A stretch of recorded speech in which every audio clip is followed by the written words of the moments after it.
அல்ஹம்துலில்லாஹ் அஷ்ஹது அல்லா இலாஹா இல்லல்லாஹ் வஹ்தஹு லா ஷரீக லஹு. அனைத்தும் அல்லாஹ்வுக்கே, அந்த அல்லாஹுவை தவிர வேறு தெய்வங்கள் இல்லை என்று நான் சாட்சியம் பகர்கின்றேன். நாம் வழிபடக்கூடிய இந்த அல்லாஹ் ஒருவராகவும் தனித்தவராகவும் இணைகள் அற்றவராகவும் ஏகோபித்த அதிகாரத்திற்கு உரிமை உள்ள ஒருவராகவும் இருக்கின்றார். அத்தகைய நம்முடைய மகத்தான இரட்சகரை இங்கே நாம் நினைவு கூறுவதற்காக, அவருடைய வார்த்தையில் இருந்து கற்றுக்கொள்வதற்காக, அவரை போற்றி புகழ்வதற்காக, துதிப்பதற்காக இந்த வலைதள வகுப்பிலே நாம் அனைவரும் ஒன்று கூடியிருக்கின்றோம். மாஷா அல்லா, லா குவத்த இல்லா பில்லா, அல்ஹம்துலில்லா. அல்லாஹ்வுடைய வார்த்தைகளான அல் குர்ஆன் மட்டுமே மார்க்கத்தின் ஆதாரம் என்றும், இந்த குர்ஆனை தவிர வேறு எந்த ஒன்றும் மார்க்கத்தின் ஆதாரமோ அடிப்படையோ கிடையாது என்றும் நாம் ஒரு தெளிவான அறிவை அடைந்திருக்கின்றோம். அல்ஹம்துலில்லா. அல்லாஹ்வுடைய வார்த்தைகளான அல் குர்ஆன் 114 அத்தியாயங்களை கொண்டதாகவும் அதிலே 6346 வசனங்கள் உள்ளதாகவும் நாம அறிகிறோம். அதுல இருந்து தொடர்ச்சியா நாம விருப்பமான வசனங்களை தெரிந்து கொண்டு வருகிறோம், படிக்கிறோம், கற்றுக்கொள்றோம். கடவுள் எதை நமக்கு கற்றுத்தர நாடுகின்றாரோ அதனை கற்றுக்கொண்டு வருகின்றோம். அல்ஹம்துலில்லாஹ். அந்த வரிசையில் நாம சென்ற வாரங்களை சூரா 31 லுக்மான்ல வரிசையா பார்த்துட்டு வந்தோம். அந்த வரிசை அடிப்படையில நம்ம இன்னைக்கு இந்த லுக்மான் சூறாவுல வசனம் 12 அதை பத்தி இன்ஷால்லா நம்ம பார்ப்போம். ஒரு விழா விஷயத்தான் இருந்துச்சு. இந்த 12வது வசனத்திற்கு ஒரு தலைப்பு இருக்கு, லுக்மானின் ஞானம் அப்படின்னு சொல்லி ரசாத் ஒரு தலைப்பு போட்டிருப்பாரு. வசனம் என்னங்கிறத படிச்சுட்டு நம்ம இன்ஷால்லா அவனுடைய விவரத்தை பேசுவோம். அவது பில்லா விஷயத்தான் இருந்துச்சு. லுக்மானுக்கு நாம் ஞானத்தை கொடையளித்தோம். நீ கடவுளுக்கு நன்றியுடையவனாக இருக்க வேண்டும். எவர் ஒருவர் நன்றி உடையவராக இருக்கின்றாரோ அவர் தன் சொந்த நலனுக்காகவே நன்றி உடையவராக இருக்கின்றார். நன்றி கெட்டவர்களாக மாறிவிட்டவர்களை பொறுத்தவரை கடவுள் எந்த தேவையும் மற்றவர், புகழ்ச்சிக்கு தகுதியானவர் அப்படின்னு சில வரிகள்ல இந்த வசனம் இருக்குது. நம்ம ஒண்ணு ஒண்ணா பார்ப்போம். ஏற்கனவே நம்ம பார்த்திருக்கோம், லுக்மான்ங்கிறது ஒரு நல்லடியாரு அப்படின்னு பார்த்திருக்கோம். அவரு ஒரு தூதரோ நபியே கிடையாது. நல்லடியார்களுடைய வாழ்க்கையில இருந்து கூட அல்லாஹ் நமக்கு படிப்பினைகளை கற்றுக் கொடுக்கிறாரு அப்படின்னு பாக்குறோம்.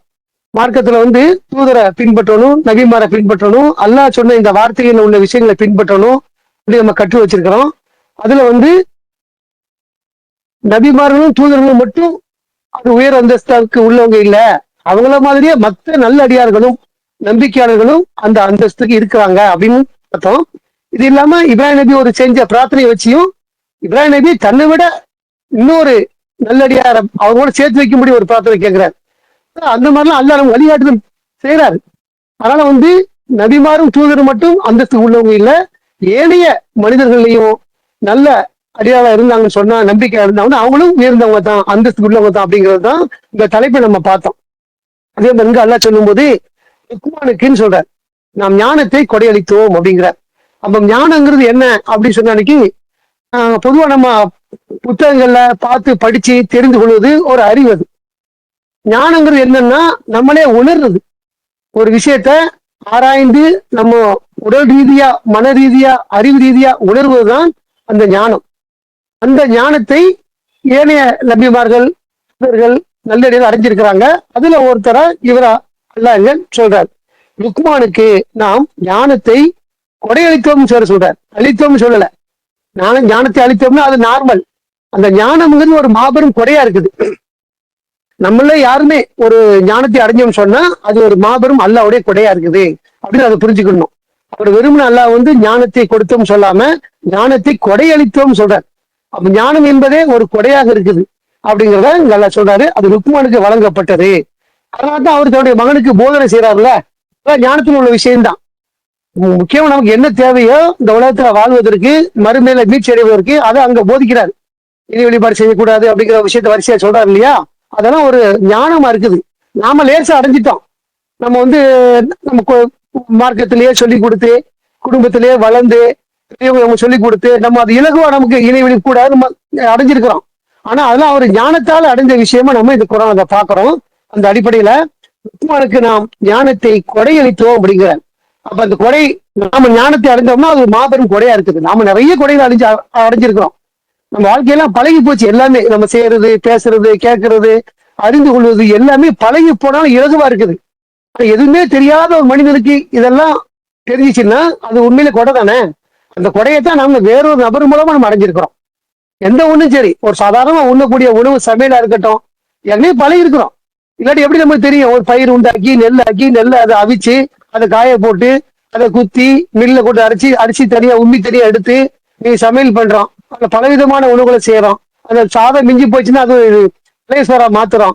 இதெல்லாம் நமக்கு பழக்கத்துல வந்துருச்சு. ஆனா எல்லாமே இதுக்கு முன்னால ஒருத்தவங்க நமக்கு சொல்லி கொடுத்து கத்து கொடுத்ததுதான். அதெல்லாம் நமக்கு அல்லாஹ் வழங்கிய ஒரு ஞானமா இருக்குது. அப்ப இந்த ஞானத்தை வழங்கினதுக்கு அப்புறம் அதை என்ன சொல்றாருன்னா, நீ கடவுளுக்கு நன்றியுடன் இருக்க வேண்டும் சொல்றார். ஒரு விஷயத்த எல்லாம் வழங்கிட்டு என்ன அவர் சொல்றார், ஞானத்தினுடைய முதல் படி என்ன அப்படின்னு நம்ம தேடினாலே நம்முடைய நன்றி அறிதலை வெளிப்படுத்துவதுதான். நன்றி அறிதலை உணர்வது, அதான் ஞானத்தினுடைய முதல் படியா. ஞானம் ஒரு அறிவை அடைஞ்சிட்டோம்னா நாமளே அடைஞ்சோம்னு சொல்றதுக்கு இல்ல, அது ஒரு கண்டுபிடிப்பு தானே. அது எப்படி நம்ம அடைஞ்சாத? எல்லாருமே முயற்சி பண்றாங்க, எல்லாரும் எல்லாம் கிடைக்கிறது இல்ல. சில பேருக்கு அது கிடைச்சிருதுன்னா அது ஞானத்தோட படியா இருக்குது, ஞானமா இருக்குது. அப்ப ஞானம் அடைஞ்ச உடனே அவருடைய முதல் படி என்ன அப்படின்னா நம்ம நன்றி செலுத்தணுங்கிறது தான். அதுதான் அடுத்து அதை தொடர்ச்சியா சொல்றாரு. நீ ஞானத்தை கொடுத்தோம்னு சொல்லிட்டு நீ நன்றியோட இருக்க வேண்டும்ங்கிற கட்டளையா சொல்ற. நன்றியோடு இருக்க வேண்டும்ங்கிறது என்னது? ஒரு ஆர்டர், கட்டளையா இருக்குது.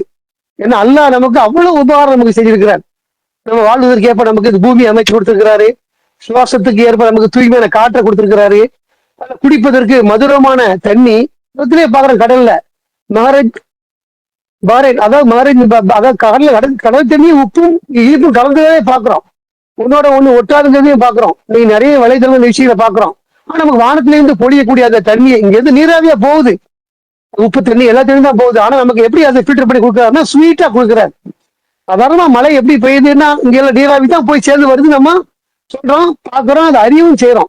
தினமும் சாதாரண ஒரு சாப்பாடு, ஒரு எலக்ட்ரிக் ரைஸ் குக்கரு வைக்கிறோம், சாதா வேலை முடிஞ்சிருச்சு, மூடி வைக்கிறோம். அதை சாப்பாடுக்காக மூடி திறக்கும் போது என்ன இருக்குது? அங்க ஆவி எதுவுமே இருக்காது. ஏன்னா அது ஒரு 4 5 ஆகி போச்சு. அந்த ஹீட்டை இருந்த சூடோட திறக்கும் போது ஆவி அடிக்கும். சூடு இல்லாம போயிடுச்சுன்னா அந்த ஆவியெல்லாம் எங்க நிற்குன்னா மூடியில வந்து தேங்கி நிற்கும். தண்ணி ஒரு கிரேவியோ எதுவோ உடைய சாப்பிடக்கூடிய உணவு மூடிய திறந்தா தண்ணியா வடியுது. எங்கிருந்து வடிதது?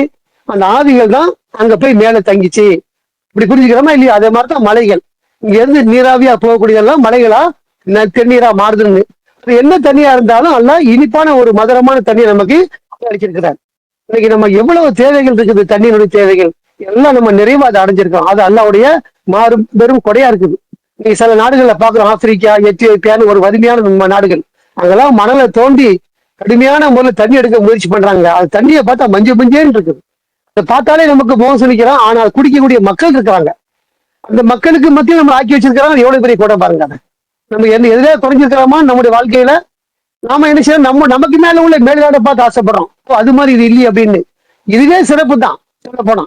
நாம சுத்தமா இருக்கிறோம், சுத்தமான இடத்துல குடியிருக்கிறோம், சுத்தமான ஆடை அணிகிறோம், ஒரு சுவையான சுத்தமான உணவுகளை சாப்பிடுறோம். இதெல்லாம் அங்க பார்க்க முடியல. அங்க விற்கக்கூடிய இடத்துலயே கச்சம் கொசு வளையுது, ஆயுது கடந்து ஈக்கள் இருந்து ஆயுத பட்ட பகல் இனிப்புகள் மேல அது மேல உட்காருது. அதான் அவங்க வீசி வியாபாரம் பண்றாங்க. திங்கும் போதே இவன் வாயிலையும் கொசு வாயிலையும் பாதி இருக்குது. அந்த மாதிரி நிலைமை இல்லாம எப்படி நம்ம வச்சிருக்கிறாரு? மாபெரும் கொடையா வச்சிருக்கிறார். நமக்கு நிறைய வழங்கியிருக்கிறார். ஞானத்தை மட்டும் இல்ல, ஏராளமான அருள் வளங்கள் நமக்கு எல்லாம் வழங்கியிருக்கிறார். அப்ப அதுக்கு என்ன செய்யணும் அப்படின்னா நம்ம நன்றி செலுத்துங்க சொல்றாரு. ஒரு விஷயத்த சொல்லிட்டு அடுத்து தொடர்ச்சியா சொல்றாரு, நீ கடவுளுக்கு நன்றியுடையதான் இருக்க வேண்டும் அப்படின்னு கட்டியா சொல்றார். கடவுள் நன்றியா இருப்பது எப்படி? அவருடைய கட்டளைக்கு கீழ்ப்படிது நன்றியா இருப்பது, அவரை நினைத்து பார்ப்பது, அவருடைய தன்மையை நினைத்து பார்ப்பது, அவரை தேடிக்கொண்டே இருப்பதுன்னு பல விஷயம் இருக்குது. அவருடைய வழியில நம்ம தான தர்மம் செய்யறது, அவருடைய வழியில நம்முடைய நேரத்தை அர்ப்பணிப்பது, அவருடைய வழியில நம்முடைய அறிவை பயன்படுத்துவது, நம்முடைய அந்த மார்க்கத்தின் அடிப்படையில் அறிவை பரப்புவதற்கு முயற்சி செய்வது, பலவிதமான கட்டளைகள் அல்ல நமக்கு சொல்றாரு. நன்மையை நல்லதை செய்யணும், நன்மையை செய்யணும்னு சொல்லிட்டு இதையெல்லாம் செஞ்சோம்னா நாம் அவருக்கு நன்றி செலுத்த அர்த்தம். நம்ம பவ்யமா இருக்கிறது, தாழ்மையா இருக்கிறது, படிந்து இருப்பது, சாந்தமா இருப்பது, கனிவா பேசுவது, கோபப்படாம இருக்கிறது, ஆத்தான எதிர்கொள்வது, இப்படி பல விதமா நம்ம குரான் இல்லையா கட்டளைகளை பார்க்கிறோம். அந்த கட்டளை நம்ம நிறைவேற்றுவது மூலமா நாம கடவுளுக்கு நன்றி செய்யறோம். நமக்கு அவர் கொடுத்த அற்புதம் நினைச்சு பார்த்து என்ன செய்யணும், அதை செய்யணுங்கிறத இங்க அல்ல சொல்றாரு. லுக்மானுக்கு நாம் ஞானத்தை கொடையளித்தோம், நீ கடவுளுக்கு நன்றியுடன் இருக்க வேண்டும் அப்படின்னு சொல்லி திருப்பி சொல்றாரு. எவர் ஒருவர் நன்றி உடையவராக இருக்கின்றாரோ அவர் தன் சொந்த நலனுக்காகவே நன்றியுடையவராக இருக்கின்றாரா அப்படிங்கிறார். கடவுளுக்கு நாம செலுத்துறதுனால அவருக்கு சக்தி கூட போறது இல்லை, அவருக்கு தன்மைகள் கூட போறது இல்லை. நாம நிறைய தொழுகிறோம், இபாதத்து பண்றோம், நன்மை செய்யறோம், என்னென்னமோ செய்யறோம். அவரை நினைச்சு பாக்குறோங்கிறதுக்காண்டி அவருக்கு ஏதாவது பவர் கூட போதானே? இல்ல, அவர்கிட்ட இல்லாத பவரே கிடையாது. அவர் எல்லாமே தன்னகத்தை வச்சிருக்கக்கூடியவர், எதையும் உருவாக்கக்கூடியவர். எல்லா அறிவையும் விட கூடுதல் ஞானம் உள்ள அறிவு நமக்கு கூட அதெல்லாம் யோசனை பண்ணி சொல்ல தெரியாது. ஆனா அவருக்கு எல்லாமே தெரியும். அனைத்தையும் மறந்த ஒருத்தர் இருக்காரு. ஆனால் நம்முடைய வழிபாடுகளோ நம்முடைய காரியங்களோ அவரை பெருமைக்கு உண்டாக்க போறது இல்லை. நீங்க நன்றி செலுத்தியின் மூலமா எவரொரு நன்றி செலுத்துகின்றாரோ அவர் தன் சொந்த நலனுக்கு தான் செய்யறாங்கிறார், நம்முடைய நலனுக்கு தான். நாம ஒரு தேங்க்ஸ் ஃபுல்லா நடந்தோம் சொன்னா நமக்கு மேல சாட்டிஸ்ஃபைடு இருக்கும், திருப்தி இருக்கும். பாருங்க, இந்த திருப்தி அடையிறதுங்கிறது எவ்வளவு விஷயம் தெரியுமா? அது ஒருத்தர் நம்ம நன்மை செஞ்சாருன்னா நம்ம நன்றி செலுத்துறது, அந்த நன்றிக்கு உபகாரமா வேற ஏதாவது செய்ய நினைக்கிறது, ஒண்ணுமே செய்யல ஒரு புன் சிரிப்பு சிரிக்கிறது, இல்ல பணிவாத வெளிப்படுத்தி காட்டுறது, ரொம்ப நன்றி சார் அப்படி சொல்லி நம்ம ரொம்ப திரும்ப நம்ம சொல்றோம் பாருங்க. அவங்களுக்கு ஏற்றுக்கொள்ளும் வரை நம்ம ஒரு முகத்தை பாக்குறோம். அதான் என்னன்னா நாம ஒரு சாட்டிஸ்ஃபைடு ஆயிடுறாங்க, நாம அவருக்கு தேங்க்ஸ்ஃபுல்லா இருந்தோம், நம்ம நடந்தோம் அப்படின்னு. சுமத்ரா ஒருத்தர் கொண்டு வர தந்தை வாங்கிட்டு அப்படியே போயிட்டோம்னா நமக்கே ஒரு அதிருப்தியா இருக்கும், நான் ஒழுங்கா நடக்கல அப்படின்னு சொல்லிட்டு. நாம ஒரு திருப்தியா நடக்கல, ஒரு கீழே மிஸ் பண்ணிட்டோம் ஒரு பொருளை, அவன் எடுத்து தந்தா நம்ம எப்படி அதை ரெஸ்பான்ஸ் பண்ணணும்? சரி சரி போ, என் பொருள் தந்த ஓம்பர் ஒடியில போ வாங்கி வச்சுட்டு அனுப்பினா அது எப்படி இருக்கும்?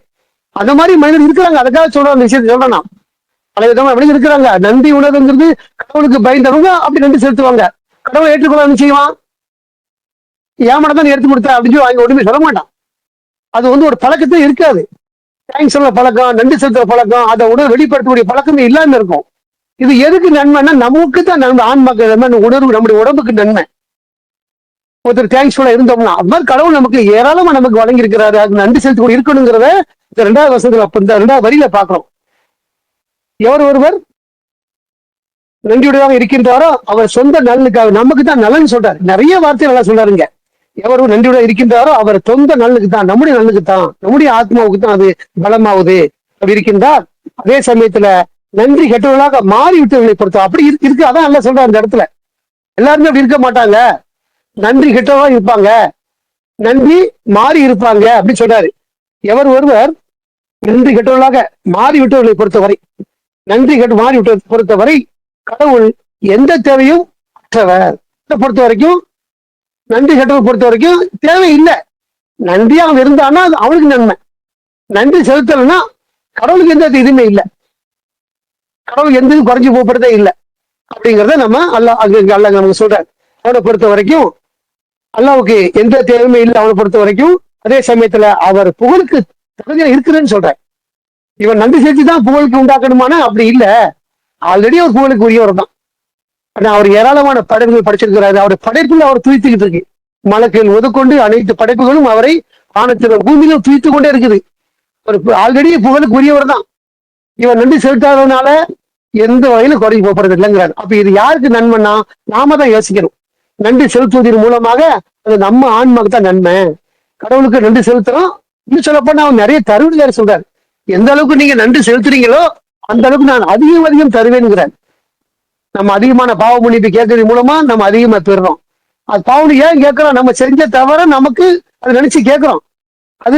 அதுவும் ஒரு வகை நமக்கு அது அல்ல நம்ம மன்னிக்கிறதுக்கான வாய்ப்பு. அல்ல நம்ம மன்னிக்கும் போது நிறைய வழங்குவாரு, நன்றி செலுத்தும் போது நம்ம நிறைய வழங்குவேன்னு சொல்றாரு. எல்லாமே நமக்கு எல்லாமே எப்படியோ காம்போ ஆஃபர் மாதிரி தான். ஒண்ணுக்கு ஒண்ணு இல்ல, ஒண்ணுக்கு டபுள் ட்ரிபிள் 7 மடங்கு 700 மடங்குன்னு அது பல்வி பெருகிட்டே இருக்குது. அதனால்தான் நம்ம வாழ்க்கை சிறப்பா இருக்குது. நம்முடைய நன்றி அறிதல் குறைவா செஞ்சு செய்யறோம், நம்முடைய வாழ்க்கை சிறப்பா இருக்காருன்னா வெட்டிப்பா தாராரு அவரு. கணக்கு போட்டு தரதா இருந்தா நம்ம வாழ்க்கை சீரழிஞ்சு போயிடும். அந்த மாதிரி இல்ல, அல்ல ஒரு பாவத்துக்கு ஒரு பாவத்தை கணக்கு வைக்கிறாரு, ஆனா ஒரு நன்மைக்கு பல நன்மையை 10 நன்மையை கணக்கு வைக்கிற சொல்றாரு. அப்படி ஒரு தாராளமா இருக்கிறார், அப்படிப்பட்டவரா இருக்கிறார். நாம மனிதர்கள் எப்படி இருக்கோம்? அற்பமா இருக்கோம் அளவோட. நமக்கு எவன் ஒருத்தர் என்ன கொடுத்தா திருப்பி அதே மாதிரி தரத்தை நம்ம செய்யுமே தவிர கூடுதலா சேர்த்து மனசு வராது. ஒரு பொருளை நம்ம விற்கிறோம்னா கரெக்டான பொருளை விற்குவோம், அதை வாங்கும்போது கூடுதலாக ஆசைப்படுவோம்.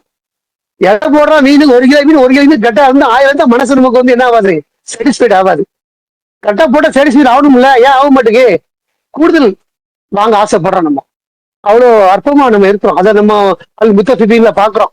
வாங்கும்போது கூடுதலா வாங்க ஆசைப்படுறாங்கிறது அல்ல சொல்றாரு. கொடுக்கும்போது அளவோடு கொடுப்பான், ஆனா வாங்கும்போது கூடுதலா வாங்குறதுக்கு ஆசைப்படுவாங்கிறது அல்ல அந்த அத்தியாயத்துல சொல்வார். இந்த மாதிரி நாம அப்படி இருக்கிறோம். ஆனா கடவுள் அப்படி இல்லை. நம்ம மீது அவர் ரொம்ப கருணை உள்ளவரா இருக்கிறாரு, நிறைய வாரி வழங்குறாரு, நம்மளை இயக்குறாரு. எவ்வளவு நம்ம ஒரு இல்லாத இருந்தா தான் அவருடைய மதிப்பு தெரியும். ஒரு கண் பார்வை இருந்தா நமக்கு கண் ஒண்ணுமே அதை போயிட்டே இருக்கிறோம். அப்படி கண் பார்வை இல்லாம போனா நமக்கு அது மதிப்பு தெரியும். ஒரு கை, எல்லாமே உடல் உறுப்பு எல்லாமே முக்கியமானதான். ஒரு கையோ காலோ அனைத்து உறுப்புகளுமே, ஒரு நரம்பு உள்பட ஒரு சின்ன நரம்பு சுள்ளுக்கு வந்துருச்சுன்னா எவ்வளவு கஷ்டமா இருக்கு. காலை அடிச்சு நடக்க முடியாது. ஒரு வெயிட் அதிகமா நம்ம தூக்கச்சோம்னா தெரியாம தூக்கிடுவோம், ஆர்வத்துல தூக்க முடியும் தூக்கிடுவோம். ஆனா தூக்கின அப்புறம் தான் தெரியும் குறுக்கில் ஒரு லாக் ஆயிடும், வலி உண்டாகும், துடிப்பு ஏற்படும். அது கிளியர் ஆகிறதுக்கு 4 நாள் 3 நாள் ஆயிடும். திரும்பவும் அந்த வெயிட் தூக்காம நம்ம மெயின்டைன் பண்ணிட்டே இருப்போம். அப்ப எவ்வளவு உள்ள வச்சிருக்காரு பாத்தீங்களா. அவர் நாடினா ஒரு நிமிஷம் தான் பிடிச்சிருவாரு. ஆனா அப்படிலாம் இல்லாம நம்மள இவ்வளவு இலவசமா ஃப்ரீயா விட்டுருக்கிறாரு, சுதந்திரம் விட்டுருக்கிறாரு. அப்படிப்பட்ட ரசிகருக்கு நாம் என்ன செய்யணும்? திரும்ப திரும்ப நன்றி சொல்லக்கூடிய மக்களை இருக்கணும். அன்றாட நம்முடைய வாழ்க்கையில எவ்வளவு மூச்சு விடுதோம் ஒரு நாளைக்கு. நன்றி செலுத்த நமக்கு காரணம் தெரியாம இருக்கலாம், காரணம் நிறைய இருக்குது. நம்முடைய அறிவுக்கு அதை சாத்தால் மறைக்கிறான். அதை சாப்பிடுறோம், சீரா அது ஜீரணமாகுதுன்னா அது எவ்வளவு பெரிய விஷயம். ஜீரணமானது ஒழுங்கா வெளியேறதும் எவ்வளவு பெரிய விஷயம். ஏஜ் ஆனவங்களை பாருங்க, மாத்திரை போடுறாங்க. அன்றாட சாப்பிட்டா ஒன்றும் உயிர் வாழ்வதற்கு அதை கழிவு வெடி வைக்கிறதுக்கு டெய்லி ஒரு மாத்திரை டப்பால வருது. போட்டாதான் அது கிளியர் ஆகும்னு சொல்லிட்டு இன்னும் ஓல்டேஜ் ஆகிட்டா அந்த மாத்திரையை வேலை சேர்த்துக்கிறாங்க. வெளியே வெளியே போகும்போது ரொம்ப கஷ்டமா இருக்குன்றாங்க. அப்ப நமக்கு அதெல்லாம் சீரம் நடக்குதுன்னா அது எவ்வளவு பெரிய காரியம். நன்றி செலுத்துறதுக்கு அது போறாதான் நம்மளுக்கு எந்த மாதிரி காரணங்களே. நல்ல உணவு கிடைக்குது, நல்லா சாப்பிட்றோம், நல்ல ஜீரணமாகுது, நல்ல வெளியேறுது, நல்லா குடிக்கிறோம், நல்லா அனுபவிக்கிறோம், நல்ல சுவையா இனிப்பா குடிக்கிறோம். ஏதாவது ஒரு சமயத்துல இனிப்பில்லாத தண்ணி கிடைச்சா எவ்வளவு நம்ம முகம் சொல்லிக்கிறோம், எவ்வளவு கஷ்டப்படுறோம். இப்ப காலம் முழுக்க நமக்கு எவ்வளவு அல்ல வழங்கிட்டு இருக்கிறாரு. அப்ப நன்றி செலுத்த காரணம் வேணுமானா ஏராளமான காரணங்கள் இருக்குது நமக்கு. ஒளியை கொடுத்திருக்கிறாரு, இருள இருந்து நீக்கி வச்சிருக்கிறாரு, வழிகாட்டி இருக்கிறாரு, விளக்கி வச்சிருக்கிறாரு இல்லையா. நமக்குன்னு ஒரு குடும்பம் இருக்குது, நமக்குன்னு ஒரு வருமானத்துக்குள்ள ஒரு வழி இருக்குது. எவ்வளவோ அல்ல நமக்கு சிறப்பு செய்யிருக்கிறார். அதெல்லாம் நினைச்சு பார்த்து அல்ல நமக்கு நினைச்சணும், அவர் நினைச்சு பார்த்து நன்றி செலுத்தணும் அப்படிங்கிறத நாம இதுல கற்றுக்கொள்றோம். அதுல முக்கியமா அல்ல அங்க சொல்லுமா ஞானத்தை சொல்றாரு. நாம அந்த சரியான பாதையை கடவுளை மட்டும் வழிபட வேண்டும் அப்படிங்கிறதே ஒரு ஞானம் தான். அது ஞானம் இல்ல அதை அடைய முடியாது. நிறைய மக்கள் இருக்கிறாங்க, அதை பத்தி கவனிக்கிறது இல்லை, கண்டுக்கிறது இல்லை, ஒண்ணுமே செய்யறது இல்லை. ஏன்னா அது அவனுக்கு ஒரு பெரிய விஷயமாவே தெரியல. கடவுளை மட்டும் வழிபடக்கூடிய விஷயத்தால்தான் நாம் வெற்றி பெற முடியுங்கிறத நம்ம அறிஞ்சு வச்சிருக்கிறோம். அதனால அது ஒரு மிகப்பெரிய ஞானமா இருக்கு. அதை எல்லாம் நமக்கு வழங்கி இருக்கிறாரு. அந்த வழங்குதலுக்கு நாம பிரதி உபகாரமா என்ன செய்யணும்னா நன்றி செலுத்தி கொண்டே இருக்கணும். இந்த நிலையிலையும் படுத்த படுக்கையிலையும் எப்பவுமே கடவுள் நிலை கொள்வது. எல்லா நேரத்திலையும் என்ன வேலையும் செஞ்சுட்டு போங்க. கழுவுங்க, தொடங்க, எடுத்து வைங்க, அடுக்குங்க, பேசி அதெல்லாம் 2 நாளும் செய்ய முடியும். ஒரு விஷயத்த கவுண்ட் பண்றோமா ரூபாய் எண்ணும் போதே எல்லாம் நினைச்சிட்டு இருக்க முடியும். இது மிஸ் ஆகுமா அப்படிலாம் ஒண்ணுமே கிடையாது. நமக்கு அந்த மாதிரி 2 விதமா எல்லாம் கொடுத்துருக்கிறார். இங்க 10 பீஸ் எண்ணும் பொழுதே நல்லா நினைக்கிற மாதிரி நினைக்க முடியாத நீ அனுபவத்தை பார்க்க முடியும். அதனால நீ எப்பவுமே எல்லாம் நினைச்சுக்கிட்டு இருந்தா இது எப்படா செய்வங்கிற கேள்வி மத்தவங்க கேட்கறாங்க. அப்படி இல்ல, எதையும் செய்ய முடியும். நீ ஓடுறீங்க, ரன்னிங்ல ஓடும் பொழுதே நாம எல்லாம் தியானம் செய்ய முடியாதானே? முடியும்ல. தியானம் செய்ய எப்படி ஓடுறன்னு கேள்வி யாரும் கேட்கறது இல்லை பாருங்க. ஓடவும் முடியுது, தியானமும் செய்ய முடியுது, வச்சு பார்க்க முடியுது, நினைவு கூற முடியுது. அது எல்லாமே செய்ய முடியும் அப்படிங்கறதான் நம்ம அதை கற்றுக்கொண்டோம். எந்த நேரமும் நம்ம சும்மா இருக்கிற நேரத்துல எப்பவுமே நம்ம அல்லாவை வச்சுட்டே இருக்கிறது, அவரை துதிப்பது, நன்றி செலுத்துவதுதான் விஷயமா இருக்குது. ஏராளமான காலங்கள் நமக்கு போயிடுச்சு. பிஞ்சின காலங்கிறது கொஞ்சம் தான். அதை கணக்கு பண்ண அன்னைக்கு போன வாரமே நமக்கு சொன்ன அந்த விஷயங்கள்லாம் நம்ம வாழ்க்கையில 50 வருஷம் ஆனா கூட 1 வருஷம் முழுமையா எல்லாம் நினைச்சு பார்த்திருப்போம்னா நம்மளால உறுதியா சொல்ல முடியாது, உத்தரவாதம் அளிக்க முடியாது. அந்த மாதிரி நிலைமை இருந்துட்டு இருக்கோம். அப்ப நம்ம இருக்கிற காலத்தை ஃபீல் பண்ணணும்னா எவ்வளவு வேகமா நம்ம செயல்படுத்தணும், எப்படி நம்ம அல்லாஹ் நினைவு கூறணுங்கிறத நமக்கு அல்லாஹ் அந்த வசனத்தின் மூலமா நமக்கு சொல்றாரு. நம்ம அதை செய்யக்கூடிய மக்களா இருக்கணுங்கிறத நம்ம ஆக்குறோம். அடுத்து தொடர்ச்சியா தன்னுடைய மகனிடம் அவருக்கு உபதேசம் செய்தவராக அவர் கூறியதை நினைவு கூறுகிறாக. லுக்மான் செஞ்ச ஒரு நல்ல காரியத்தை நபிமார்கள் எல்லாம் சொல்றார். எப்படி இருப்பாருங்க, இது வழங்கப்பட்டது யாருக்கு? நபிக்கு வழங்கப்பட்டது. லுக்மான் ஒரு நபியும் இல்ல, தூதரும் இல்ல, ஒரு நல்லடியாரு. அவர் தன் மகனுக்கு சொன்னதை நினைவு கூறுகிறாக. அப்ப என்ன கேட்டகரி விளங்குது அவங்களுக்கு? உயர்ந்த சொல்றாங்கல்ல, அல்லா அல்லா தூதரு நபி அப்படியே வரிசையை கேட்டகரி பண்றாங்க பாருங்க. அதுக்கெல்லாம் வேலை இல்லைங்கிறது இந்த வசனம் சொல்லுது. சாதாரண ஒரு மனிதர் லுக்மானு அவர் சொன்னதை நினைவு கூறுங்கிறாரு நபிமார்ட்ட. நபிமார் நினைவு கூறி அந்த விஷயத்தை மற்றவங்க பின்பற்றணும். அதுதான் குரான்ல இருக்குது. நமக்கு அது கடமையா இருக்குது. அப்ப விளங்குதா? அப்ப இந்த கேட்டகரிங்கிறதெல்லாம் அந்த இடத்துல உடைக்கப்படுது. அந்த இடத்துல அல்லாவுக்கு அப்புறம் தூதர் அப்படிங்கிறது. அல்லாவுக்கு அப்புறம் யாருமே கிடையாது. அல்லாவுக்கு அப்புறம் அல்லா தான். அல்லாஹ்க்கு அடுத்து யாருன்னு கேட்டா சொல்றாங்கல்ல அல்லாஹ் முகமது அல்லாஹ் வெவ்வேறு சொல்றாங்க தெரியும் இல்லையா? அந்த மாதிரி இல்ல. அல்லாஹ்வுக்கு பக்கத்துலயும் சரி, அல்லாஹ்வுக்கு கீழேயும் சரி, அல்லாஹ்வுக்கு அடுத்து அல்லாஹ் தான் தவிர அல்லாஹ்வுக்கு அடுத்து யாருமே கிடையாது. அப்போ இங்க வந்து ஒரு நல்லடியாருடைய ஒரு படிப்பினைய, ஒரு விஷயத்த, ஒரு வாசகத்தை, ஒரு உபதேசத்தை நினைவுகூரும்படி இங்க தூதருக்கே கட்டளையிடப்படுதுன்னா அப்ப எவ்வளவு பெரிய அப்ப விஷயம் பாத்துக்கணும். அந்த இடத்துல லுக்மான் தன்னுடைய மகனிடம் அவருக்கு உபதேசம் செய்தவராக அவர் கூறியதை நினைவு கூறுவீராக. என்ன சொன்னாரு? என் மகனே, கடவுளுடன் போலி தெய்வங்கள் எதனையும் அமைத்துக் கொள்ளாதே. போலி தெய்வ வழிபாடு மிக பெரியதோர் அநீதியாகும் சொல்லி சொல்றார் மகனுக்கு. மகனே, கடவுளுடன் போலி தெய்வங்கள் எதனையும் அமைத்துக் கொள்ளாது. அல்லாஹ்வுக்கு சமமா ஒரு எந்த ஒரு போலி தெய்வத்தையும் அமைத்துக் கொள்ளாது அப்படின்னு ஒரு பொதுவான ஒரு வார்த்தையா இருக்குது. போலி தெய்வம்னா என்ன? கடவுளுக்கு சமமா இன்னொரு தெய்வத்தை போல் நினைச்சுக்கொள்ளுது. கடவுளை போல வந்து காப்பாத்துறப்பான்னு சொல்லாங்க தெரியுமா? அதுதான் போலி வாசகங்கள். அதெல்லாம் கடவுள் தான் அவனை வச்சு காப்பாத்துறாரு, அதான் உண்மை. ஆனா நீ கடவுள் மாதிரி வந்து காப்பாத்துனப்பா அப்படின்லாம் பேசக்கூடிய வாசகங்கள்ல தமிழ்ல பாக்குறோம் நம்ம. அப்ப அதெல்லாம் வந்து போலி தெய்வ வழிபாட்டினுடைய அங்கமா இருக்குது அப்படின்னு பாக்குறோம். கடவுள் செய்யற மாதிரி எவனும் செய்வானா? செய்ய மாட்டான். ஆனா கடவுள் மாதிரி செஞ்ச மாதிரி நம்ம நினைச்சோம்னா அது போலி தெய்வ வழிபாடா இருக்குது. கடவுள் தான் நம்மளை காப்பாற்றக்கூடியவரா இருக்கிறார் எந்த சமயத்திலையும் எந்த தருணத்திலையும். ஆனா கடவுளை தவிர இன்னொருத்தன் காப்பாற்ற நினைச்சோம்னா அது போலி வழிபாட்டினுடைய ஆரம்பம் ஆயிடுது. இப்படி போலி தெய்வம்னா என்ன அப்படின்னா, கடவுளை மாதிரி கடவுள் நினைச்சுக்கிறதோ வழிபடுறதோ அப்படி இல்லை. அந்த காரியங்களே கடவுளுடைய தன்மையை இன்னொரு கொடுப்பதே போலி வழிபாடாயிடும். கடவுள் தான் பார்ப்பவர் செவியற்பன்னு சொல்றோம். அவர் எங்கேயும் இருந்து பார்ப்பாரு. ஆனா அதே மாதிரியான இப்ப வழிபாடு நடந்துட்டு இருக்குது. வழிபாடுகள் பேர் நடக்குது, நல்லடியார் பேர் நடக்குது, அடக்க பண்ணுங்க பேர் நடக்குது, இறந்தவங்களுக்கு போய் சலான் சொல்லக்கூடியது நடக்குது பாக்குறோம். அட இங்க இருந்து போறாங்க, மக்காவுக்கு போறாங்க சிங்கிற பேர்ல. அதோட சேர்ந்து மதீனாவுக்கும் ஒரு ஜியாரத்து, நபியை பார்க்கணும்னு சொல்லிட்டு அங்க ஜியாரத்து போறாங்க. அங்க போயிட்டு அஸ்ஸலாமு அலைக்க அப்படிங்கிற வார்த்தையெல்லாம் சொல்லி, அஸ்ஸலாமு அலைக்கிற வார்த்தையெல்லாம் சொல்லி அது கபருக்கு முன்னால நின்று பேசக்கூடியவங்க இருக்கிறாங்க. அவர் மேல உள்ள பக்தியால அழக்கூடியவங்க எல்லாம் நம்ம வலைதளங்களை பார்க்கிறோம். அதுதான் ஒரு பிரதான விஷயம் மாதிரி. அவர் மூலமா தான் நம்ம கடவுள் அடைய முடியும் அப்படின்னு நினைக்கக்கூடிய மக்கள் இருக்கு. அதெல்லாம் இல்லைங்கிறத 39 அத்தியாயத்துல உடச்சி நல்லா காட்டுறாரு. நாங்க இதெல்லாம் ஏன் விடுதியும் வச்சிருக்கிறோம் வழிபடுறோம் சொன்னா இவர்கள் மூலமா தான் கடவுள் அடைகிறோம் அவங்க சொல்றாங்க. அதான் அல்லாஹ் சிறுக்குன்னு சொல்றாரு, அது இறை வழிபாடுங்கிறாரு. அல்லாஹ்வுக்கு வந்து எல்லாருமே நமக்கு தெரியும். நம்மளுக்கு யார் மூலம் போக வேண்டிய அவசியமே இல்லை. மனிதனுக்கு தான் தெரியாது. அதுக்கு ஒரு ஆள் தேவைப்படுது. இவன் மூலமா அந்த பீர் மூலமா போனா அந்த ஆபீசரை பார்க்கலாம் அப்படின்னு, இந்த வக்கீல் மூலமா போனா அந்த விஷயத்தை பார்க்கலாம் நம்ம பாக்குறோம். ஆனா மனிதனை மாதிரி கடவுள் கிடையாதுங்கிறது நம்ம திரும்ப திரும்ப நம்ம புரிஞ்சு வச்சுக்கிறோம். கடவுள் வேற, இவன் மனிதன் வேற அப்படிங்கிறது. கடவுளுக்கு எல்லாமே தெரியும், யார் ரெக்கமெண்டேஷனுமே தேவை கிடையாது, நேரடியாக பார்க்கக்கூடிய இருக்கிறார். அந்த அடிப்படையில இங்க வந்து இணை வழிபாடு, இணை வழிபாடை பத்தி இணை தேவனை என்ன அப்படின்னா கடவுள் சமமாக கருதுவது கூடாதுங்கிறத தன்னுடைய மகனுக்கு போதனையா சொல்றார். நம்ம பிள்ளைகளுக்கு புரியலையோ புரியலையோ நம்முடைய கடமையா அந்த வார்த்தைகள் நம்ம சொல்லணும் அப்படிங்கிறது கடமையா இருக்குது. அதை நம்ம செய்யக்கூடிய மக்களா இருக்கணும். அதை லுக்மான் செஞ்சிருக்கிறாரு. லுக்மான் செஞ்ச உபதேசத்தை நினைவு கூறும்படி முகமதுக்கு அல்லாஹ் சொல்றாரு, இந்த வேதம் கியாமத் வரைக்கும் இருக்குது, அது வரைக்கும் இந்த வார்த்தைகள் நல்ல வார்த்தை, யார் சொன்னாலும் அதை அல்லாஹ் செய்யாரு நமக்கு இங்கே வெளியிட்டு காட்டுறாரு. என் மகனே, கடவுளுடன் போலி தெய்வங்கள் எதனையும் அமைத்துக் கொள்ளாதே அப்படி சொல்லிட்டு, போலி வழிபாடு மிகப்பெரியதோர் அநீதியாகும் கூட. கடவுள் சமமா இன்னொன்னை கருதுவது, எடுத்துக்கொள்வது, அது மிகப்பெரிய அநீதியா இருக்குது அப்படிங்கிறார். உண்மையிலே அது ரொம்ப ஒரு பெரிய அநீதிங்கிறத ரசாத் கூட ஒரு ஃபுட்நோட்ல கொடுத்திருப்பாரு. அது இங்க இருக்குதா? ஆமா, இங்க இருக்குது.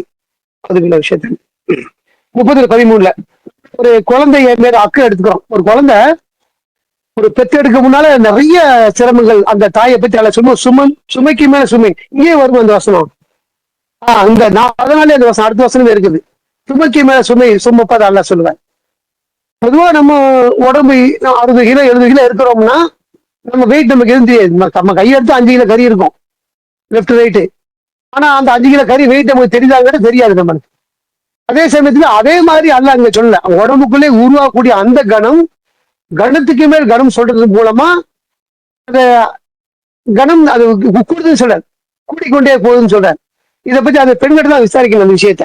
அது அந்த மாதிரியான ஒரு பிரெக்னென்ட் லேடிகிட்ட கேட்டா தெரிஞ்சிடும். இந்த வசனம் படிக்கும்போது நமக்கு அதை தோணலை, ஆனா அதை கேட்டா நம்ம கன்ஃபார்ம் பண்ணிக்கலாம், அவங்க குடும்பத்தோட கேட்டு கன்ஃபார்ம் பண்ணிக்கலாம். அப்போ அந்த மாதிரி நம்ம சிரமத்துக்கு மேல சிரமம் எடுத்து அந்த குழந்தை என்ன செய்யறோம், பெற்று வளர்க்குறங்கிறத அந்த ரசா குதிக்கிற ஒரு குழந்தையின் மீது அக்கறை எடுத்து அவனுக்கு மிகச்சிறந்த கல்வியை கொடுத்து மேலும் வாழ்க்கைக்காக அவனை தயார் செய்து பிறகு வேறு எவரோ ஒருவருக்கு அவன் நன்றி தெரிவிப்பதை நீங்கள் காணத்தான் என்று நீங்கள் கண்டால் என்றால் நீங்கள் எப்படி உணர்வீர்கள் கேட்கிறார். அந்த மாதிரி செஞ்சு எப்படி உணர்வீங்க? அது மாதிரிதான் போலி வழிபாடு விதமானது ஆகும், அது அநீதியாகும்.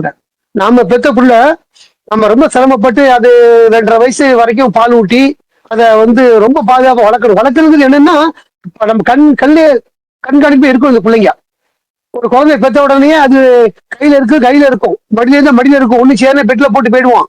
அது கொஞ்சம் திரும்ப ஆரம்பிச்சிருச்சு, தவள ஆரம்பிச்சிருச்சு, நடக்க ஆரம்பிச்சிருச்சு அப்படின்னா அந்த தவளக்கூடிய காலத்துல வீடு பூரா நம்ம ஹால்ல என்ன செய்யும், நடமாட ஆரம்பிக்கும். நடமாடுனா வீடுங்கிறது இந்த நடக்கக்கூடிய ஒரு விஷயம்தான். நம்ம அதுல சாதாரண நார்மலா வச்சிருப்போம். ஆனா இந்த பிள்ளைங்க வளரக்கூடிய காலத்துல கூடுதல் சிரமம் எடுக்கணும். அதை மாப்பிங் போட்டு அதை டெட்டாயில் போட்டு கிளீன் பண்ணி சுத்தமா வச்சிருக்கணும். ஆனா அந்த புள்ள கை காலை போட்டு அங்கதான் போட்டு நடமாடி நடக்கும். அதே கையை திரும்ப உட்கார்ந்து வாயில வைக்க ஆரம்பிச்சிடும். அப்ப நம்ம கவனிச்சுட்டு இருந்தா தான் கையை போய் பிடிக்க முடியும். கவனிக்காம விட்டானா வாயில வைக்கும். அதனால கிருமிகள் தொற்று ஏற்படும், உடம்பு சரியில்லாம போகும், அந்த மாதிரி பிரச்சனை உண்டாகும். இதுக்காக என்ன செய்யணும், கூடுதல் சிரமம் எடுத்துக்கிறோம். நார்மலா நம்ம மோப்பு வீக்லி ஒன்ஸ் போட்டாலும் குழந்தை வளர்க்கக்கூடிய அந்த பகுதியில கூடுதல் நம்ம கவனம் எடுக்கிறோமா இல்லையா? இந்த மாதிரி ஒவ்வொன்றையும் உணவை பொறுத்த வரைக்கும் எதையும் வாயில போட்டக்கூடாது. சில நம்ம உணவுப் பொருளுக்கு கிடக்கும், வேர்க்கடலை மாதிரி பொருள், பொரிகடலை மாதிரி பொருள். ஆனா இப்போ அதெல்லாம் குறைஞ்சிருச்சு. பழைய காலத்துல அது மாதிரி இருந்துச்சு. சாப்பிட்ட மாதிரி ஓரமா இருக்கும், தட்டுல இருக்கும், சிந்தி கிடக்கும், உடனே அது கிளியர் ஆகாது. இப்பவுமே அப்படி இல்லை, கண்ணில் சின்ன பார்த்த உடனே எடுத்துறோம் அதை. அது மாதிரிலாம் அந்த குழந்தை ரொம்ப கண்காணிச்சு வளர்க்குறோம். அந்த பிள்ளைய வளர்த்து அதுக்கு தேவையான உணவு எல்லாமே பிள்ளைங்களுக்கு பார்த்தா அதை ஒரு கடத்தில கொண்டு போறோம்னா அங்க பிரியாணி இருக்கும், பல பண்ணு கத்தியும் இருக்கும். யாருக்கு என்ன தேவை அதான் வாங்கி கொடுப்போம். ஆனா சின்ன பிள்ளை பல பண்ணு கத்தியை காட்டிச்சா கத்தியை வாங்கி கொடுப்போமா அந்த பிள்ளைக்கு? அதை பல பண்ணுன்னு பார்த்தா அந்த பிள்ளைக்கு ஒரு ஆசை இருக்கும், அதுல வாங்கி கேட்கும், கை நீட்டும். ஆனா அது கொடுக்க மாட்டோம், ஏன்னா அதுக்கு தேவையான பொருள் அது கிடையாது. சமயத்துல ஒரு பிரியாணி இருக்குதுன்னா அந்த பிரியாணி கொடுத்து அந்த 2 வயசு 2 வயசு கொடுக்க மாட்டோம். நம்ம கருதிக்காத பிள்ளைக்கு, பால் குடிக்கிற பிள்ளைக்கு, அப்படி பெரிய பையன் அவனுக்கு வாங்க, இந்த பிள்ளைக்கு வாங்க மாட்டோம். யாருக்கு என்ன தேவைங்கிறத அந்த பெற்றோருக்கு தெரியும். அப்படிலாம் நம்ம கண்காணிச்சு சேரமா இல்லையா? இதெல்லாம் ஒரு கூடுதலான ஒரு கூடுதலான ஒரு சிரத்தை எடுத்துக்கிற அந்த இடத்துல. இப்படி எல்லாம் அதை கஷ்டப்பட்டு வளர்த்து இழுத்து அந்த பிள்ளைக்கு ஒரு கல்வியை கொடுத்து படிப்பு கொடுத்து அதுக்காக நம்ம பழைய காலம் அப்படி இல்லை, செலவு பண்ணாத காலம் இருந்துச்சு. சும்மா ஸ்கூலுக்கு போ, அங்கேயே சாப்பிட்டு வரும், அப்படியே ஓடிச்சு நம்ம காலங்கள்லாம். இப்ப அப்படி இல்லை. எல்கேஜி போறதா இருந்தாலும் 80,000 வேணும். ஸ்கூலை பொறுத்து விஷயங்கள் நடந்துட்டு இருக்குது சாதாரணமா. அப்ப அந்த மாதிரியா நம்ம ஒரு பெரிய லெவல்ல அதுக்காக நிறைய கஷ்டப்பட்டு சம்பாதிச்சு அதை கொண்டு போய் அங்க கொண்டு ஃபீஸை கட்டி பிள்ளைய படிக்க வச்சு டிகிரி வரை கொண்டு போயிட்டோம்.